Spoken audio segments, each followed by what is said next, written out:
नमस्कार दोस्तों, 5000 साल से भी पुराना कोहिनूर हीरा दुनिया में सबसे मशहूर और खास माना जाता है। यहाँ तक कि बेशकीमती चीज की तुलना कोहिनूर हीरे से की जाती है। आइए इस वीडियो के माध्यम से कोहिनूर हीरे का इतिहास के बारे में जानते हैं।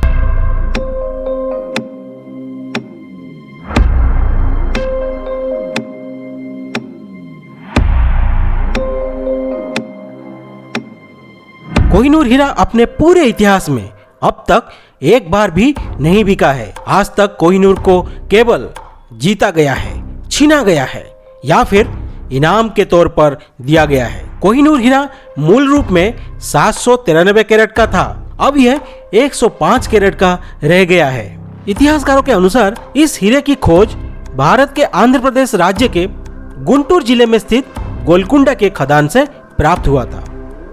पर यह हीरा खदान से कब बाहर आया था, इसकी कोई पुख्ता जानकारी इतिहास में मिलती नहीं है।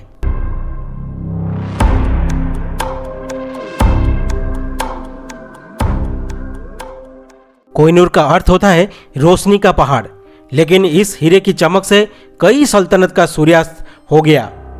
ऐसी मान्यता है कि यह हीरा अभिशप्त है, और यह मान्यता आज की नहीं है बल्कि 13वीं शताब्दी से प्रचलित है।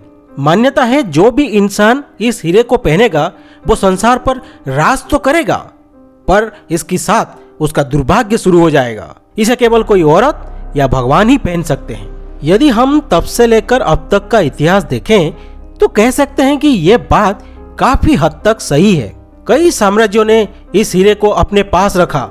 शुरू में उसका परचम खूब लहराया, लेकिन बाद में उस साम्राज्य की अंत हो गया। कहा जाता है कि इस हीरे के बारे में सबसे पहले जिक्र बाबर की आत्मकथा बाबर नामा में मिलता है। बाबर नामा में बताया गया है कि उसकी बेटे हुमायूं ने उसे ये अभूतपूर्व हीरा भेंट दिया था। बाबर लिखता है कि पानीपत की लड़ाई में सुल्तान इब्राहिम लोदी को हराकर आगरा किले की सारी दौलत हुमायूं ने अपने कब्जे में ले ली थी। यहाँ हुमायूं को ग्वालियर के राजा ने एक बहुत बड़ा हीरा दिया, जिसे हुमायूं ने अपने पिता को भेंट कर दिया। 17वीं सदी में बाबर के पड़पोते शाहजहां ने अपने लिए एक विशेष सिंहासन बनवाया। इस सिंहासन में कई किलो सोना मढ़ा गया, हीरे जवाहरातों से सजाया गया। बाबर की हीरे को भी इस सिंहासन में मढ़ दिया गया। इस सिंहासन को बनाने में तकरीबन 7 साल का समय लगा। इस सिंहासन का नाम रखा गया तख्ते ताऊस, जो बाद में मयूर सिंहासन के नाम से जाना जाने लगा। दुनिया भर के जौहरी इस सिंहासन को देखने आते थे। इनमें से एक था वेनिस शहर का होटेंसो वोर्जिया। फिर बादशाह औरंगजेब ने हीरे की चमक बढ़ाने के लिए इसे बोर्जिया को दे दिया। बोर्जिया से काम के दौरान हीरे के टुकड़े टुकड़े हो गए। ये 793 कैरेट के जगह महज 186 कैरेट का रह गया।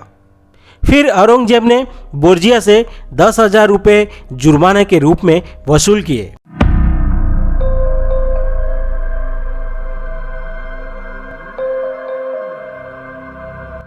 (1739) में ईरानी शासक नादिर शाह ने मुगलिया सल्तनत पर हमला किया। उसने दिल्ली के तब के शासक मोहम्मद शाह को हराकर उसे बंदी बना लिया। नादिर शाह ने दिल्ली में ऐसा कत्लेआम करवाया जिसका उदाहरण इतिहास में बहुत कम मिलते हैं। नादिर शाह ने शाही खजाने को लूट लिया। इसमें बाबर हीरा भी था। जब उसने पहली बार कोहिनूर को देखा तो देखते ही रह गया। कहा जाता है कि नादिर शाह ने ही इसे नाम दिया था कोहिनूर, यानी रोशनी का पर्वत। इस तरह कोहिनूर नादिर शाह के हाथ में आया। दिल्ली में लगभग 2 महीने तक रहने के बाद 16 मई 1739 को नादिर शाह ने अपने देश का रुख किया। अपने साथ वो पीढ़ियों से जुटाई गई मुगलों की सारी दौलत ले गया। उसकी सबसे बड़ी लूट थी मयूर सिंहासन। नादिर शाह के पास भी कोहिनूर बहुत दिनों तक नहीं रह पाया। उसकी हत्या के बाद यह हीरा अफगान के शासक अहमद शाह अब्दाली के पास आया और कई हाथों से होते हुए 1813 में पंजाब के सिख राजा महाराज रणजीत सिंह के पास पहुंचा। रणजीत सिंह कोहिनूर को अपने ताज में पहनते थे। 1839 में उनकी मौत के बाद ये हीरा उनकी बेटे दलीप सिंह तक पहुंचा। दूसरे एंग्लो सिख युद्ध में अंग्रेजों की जीत हुई। सिख साम्राज्य पर अंग्रेजों का कब्जा हो गया। दलीप सिंह ने लाहौर की संधि पर तत्कालीन गवर्नर जनरल लॉर्ड डेलहाउजी के साथ हस्ताक्षर किए। इस संधि के मुताबिक कोहिनूर को इंग्लैंड की महारानी विक्टोरिया को सौंपना पड़ा। जब कोहिनूर अंग्रेजों की ईस्ट इंडिया कंपनी के हाथ में लगा तो उसने अपने असर दिखाना शुरू किया। जिस ब्रिटिश साम्राज्य में कभी सूर्यास्त नहीं होता था वो धीरे धीरे सिमटने लगा। महारानी विक्टोरिया ने कोहिनूर को अपने ताज में जड़वा लिया।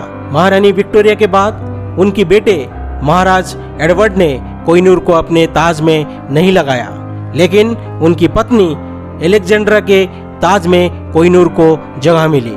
आजकल कोहिनूर टावर ऑफ लंदन के ज्वेल हाउस में रखा हुआ है। स्वतंत्रता हासिल करने के बाद 1953 में भारत ने कोहिनूर की वापसी की मांग की थी, जिसे इंग्लैंड ने अस्वीकार कर दिया। 1976 में पाकिस्तान के प्रधानमंत्री जुल्फिकर अली भुट्टो ने भी इसकी मांग की थी, जिसने ब्रिटेन ने खारिज कर दिया था। उम्मीद करता हूं दोस्तों आपको ये वीडियो इन्फॉर्मेटिव लगा होगा। अगर आपको ये वीडियो अच्छा लगा तो इसे आप शेयर कर सकते हैं, लाइक कर सकते हैं, बीबीबी डॉक्यूमेंट्री के साथ जुड़ सकते हैं, ताकि हम आगे भी इस तरह के कुछ और वीडियोस आपके लिए लेके आते रहें।